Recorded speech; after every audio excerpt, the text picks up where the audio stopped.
हिंदुओं ए हम दो हमारे दो नहीं पण हम दो हमारे ચાર કરવું પડશે સિદ્ધેશ્વરદાસજી। બાંગ્લાદેશમાં હિન્દુઓ પર થઈ રહેલા અત્યાચારના વિરોધમાં રાજપીપળામાં હિન્દુઓની વિશાળ રેલી સાથે કલેક્ટરને આવેદન। બાંગ્લાદેશમાં હિન્દુઓ પર થઈ રહેલા અત્યાચારના પડઘા ગુજરાતમાં પણ પડ્યા છે।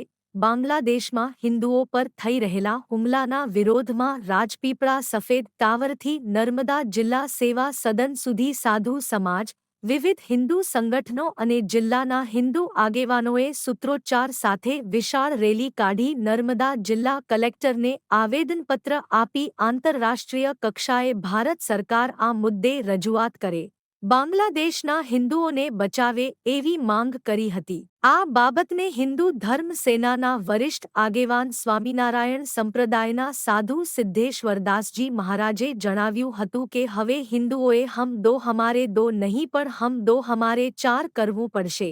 હિન્દુઓ વસ્તી નહીં વધારે તો ખતરામાં આવશે। હિન્દુઓ ક્યારેય કાયર નથી, જરૂર પડે તો માળા ફેરવવા વાળા ભાલા પણ ફેરવી જાણે છે। બાંગ્લાદેશમાં છેલ્લા ઘણા સમયથી વીણી વીણીને હિન્દુઓને ટાર્ગેટ કરવામાં આવી રહ્યા છે।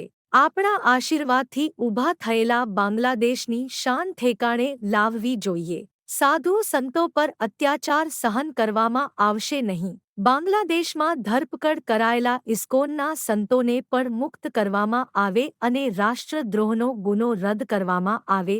ત્યાં તાજેતરમાં જ હિન્દુઓના પવિત્ર 3 મંદિરો પર ઇસ્લામી ટોળાએ હુમલો પણ કર્યો હતો। જો હિન્દુઓની વસ્તી નહીં વધે તો ભારતમાં પણ બાંગ્લાદેશ જેવી પરિસ્થિતિનું નિર્માણ થશે।